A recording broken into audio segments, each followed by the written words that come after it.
It's week 51 of the Bible Challenge. 2 more weeks.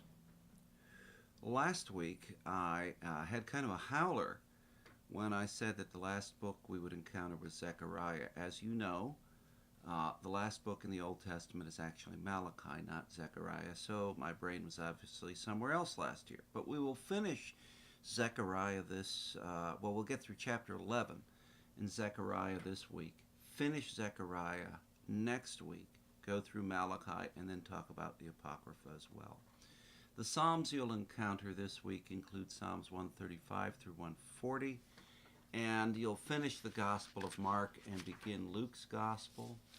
If you want to see where to find the references to those in the prior look at all of this, look at weeks 7 and 8 of the Bible Challenge and weeks 8 and 9, and you'll encounter the repeats at that point. Now, where are we this week? Well, we're in chapter 3 to start in Zechariah. So if you'll recall last week, we talked about the oracles being broken down into chapters 1 to 8 and then chapters 9 through 14. We'll get all the way up through 11 this week, so we'll start that second series. The series of 8 visions continues here. Joshua the high priest. We're in chapter 3. The visions move from the rebuilt city in the presence of God to the sacramental leadership of the people. And the scene is set as in the divine council. An angel of the Lord presides with an accuser, Satan, present. Now recall that Satan is not really yet a proper name, Satan.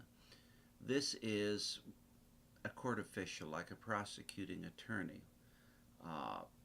The accuser, we might say, and we now really have gotten to the point in our modern world where we refer to this person as the devil's advocate, advocatus diabolus, although the technical term for the devil's advocate in a canonization procedure is the upholder of the faith. But the adversary here accuses the high priest falsely and is rebuked, and any guilt of Joshua is removed. We get this vision in chapter 4 of a lampstand. The meaning is obscure and has been obscured by what appears as an editing of the text.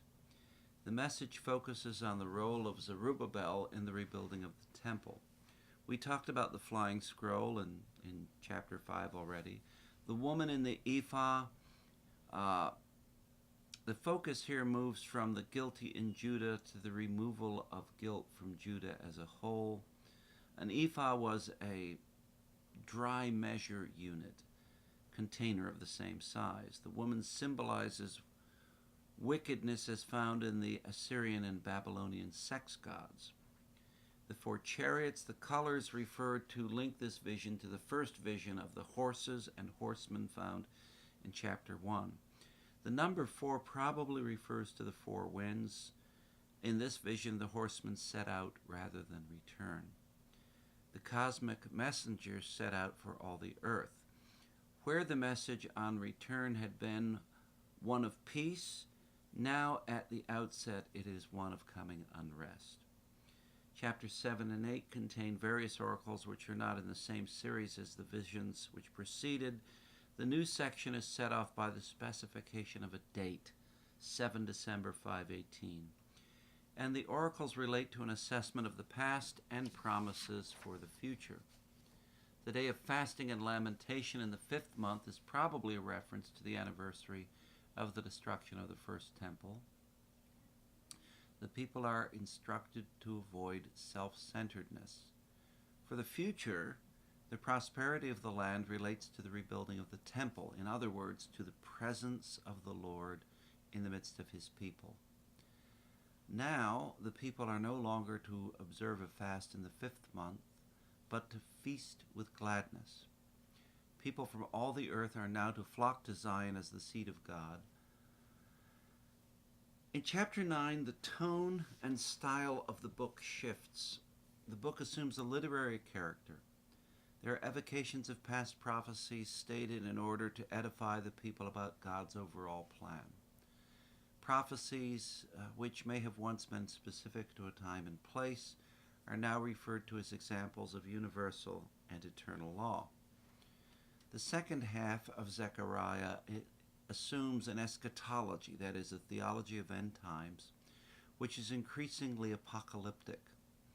The oracles are less concerned with contemporary historical reality and more focused on eternal purpose and plan. God is depicted as a warrior who takes sides, a divine warrior who brings victory. The divine warrior becomes the divine provider. Both Judah and Israel are restored, linking the oracle to the past glory of the people. We also get an oracle of the destruction of Lebanon and Bashan, with a note of exultation for victory. The vanquished are mocked. Despite this victory, the prophet is now depicted as shepherd, and we get the imagery coming from Jeremiah 23, Ezekiel 34, the shepherd. However, the flock is designated for killing. The staff of grace is shattered that the people may be killed, in other words, the covenant annulled. But notably, the price paid here is 30 shekels of silver.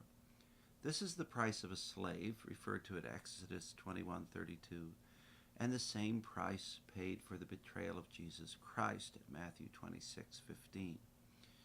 And as in Zechariah, so in Matthew, the silver is subsequently cast into the treasury. It's against this backdrop that a worthy shepherd is raised up by God. Next week is our last week in the Bible Challenge. You've been at this a full year. Congratulations on your diligence. Amen.